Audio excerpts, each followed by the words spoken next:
নেপালের বাসিন্দা জিত বাহাদুর লামা ইনি কলকাতা বিশ্ববিদ্যালয়ের উপাচার্যের গাড়ি চালান।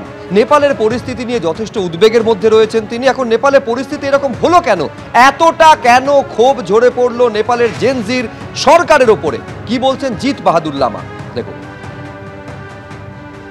নেপালের পরিস্থিতি বললো গম্ভীর স্যার, যে পরিস্থিতিটা যেভাবে হচ্ছে এখন, মানে যেভাবে যে বাজারে যে মার দাঙ্গা হচ্ছে, যে আজকে দেখলাম তাই কিছু লুটেরা লুটছে, মানে দোকানদার মানে যে লুটছে। আপাতত খবরটা আমি পাচ্ছি কি এখন বলছে সেনার মাধ্যমে গেছে, সেনার আন্ডারে যেটা দেশ চলে গেছে। কিন্তু সে আজকে যা দেখলাম কিছু কিছু জায়গা যেভাবে ছেলেরা গিয়ে উৎপাত করছে, দোকান পাট সব লুটপুট করছে, যে বাজার হাটে যে দাম দর বেড়ে যাচ্ছে, আর নেতা মন্ত্রী যেভাবে যে চায় পায় সেরকম লুটে খাচ্ছে, নিজেরা মানে টাকা ছেলে মেয়েকে বাইরে পড়াতে পাঠাচ্ছেন, বিদেশে পড়াচ্ছেন, বিদেশে সব বসবাস করছেন, আর নেপালে ওরা বসে রাজ করছেন। এই সব দেখে ওরা খারাপ লাগছে বলে আজকে এই অবস্থা। লোকে তো আজকের ক্ষোভ নয়, সে অনেক দিন ধরে ক্ষোভটা আছে। যেমনি আমরা দেখলাম কিছুদিন এর আগে 2-3টে দেশে যে হলো, যেরকম শ্রীলঙ্কা, বাংলাদেশ, এরকম যে হলো, সেভাবে ওরাও তো মানে ক্ষোভ আছে লোকে। তো ক্ষোভ সৃষ্টি হলে না হলে এরকম জিনিসটা হয় না। রাজ্যপাল সিভি আনন্দ বোস ছবি দেখতে পাচ্ছেন, পানি ট্যাঙ্কি সীমান্তে তিনি পৌঁছে গিয়েছেন, তার যাওয়ার কথা ছিল সেখানে, একেবারে সেই ছবি আপনাদের সামনে রেখেছি। পানি ট্যাঙ্কি সীমান্তে পৌঁছে গিয়েছেন রাজ্যপাল সিভি আনন্দ বোস।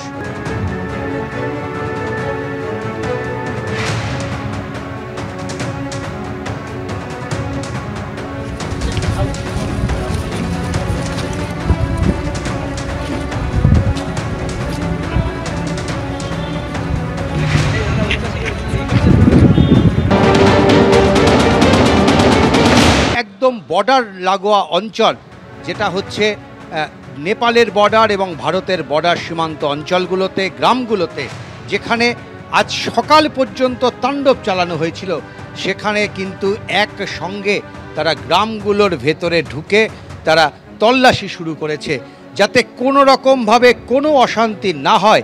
তাই এই গোটা অঞ্চল জুড়ে নেপালের সেনা এবং ভারতীয় সেনা তারা একসঙ্গে টহলদারি চালাচ্ছে, তারা একসঙ্গে বৈঠক করেছে এবং দুপক্ষের ভারত সেনারাই নিশ্চিত যে কোনো রকম অশান্তি নতুন করে আর এই অঞ্চলে হতে দেওয়া যাবে না।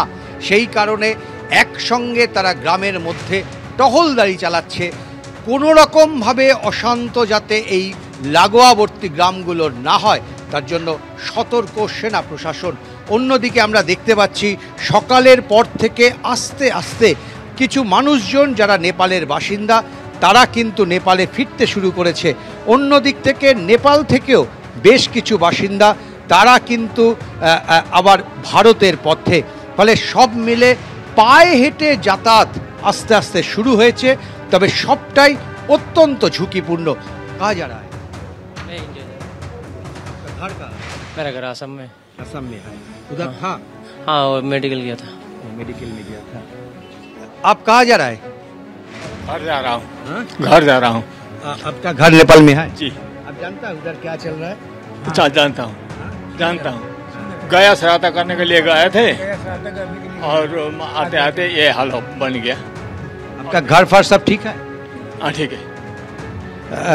এই মুহূর্তে কিন্তু যারা নেপাল ছেড়ে বাইরে ছিলেন তারা আস্তে আস্তে কিন্তু নেপালে ফিরছেন, আবার অন্যদিকে যারা ইন্ডিয়াতে ছিল তারাও কিন্তু আবার অনেকেই ইন্ডিয়াতে ফেরা শুরু করেছে।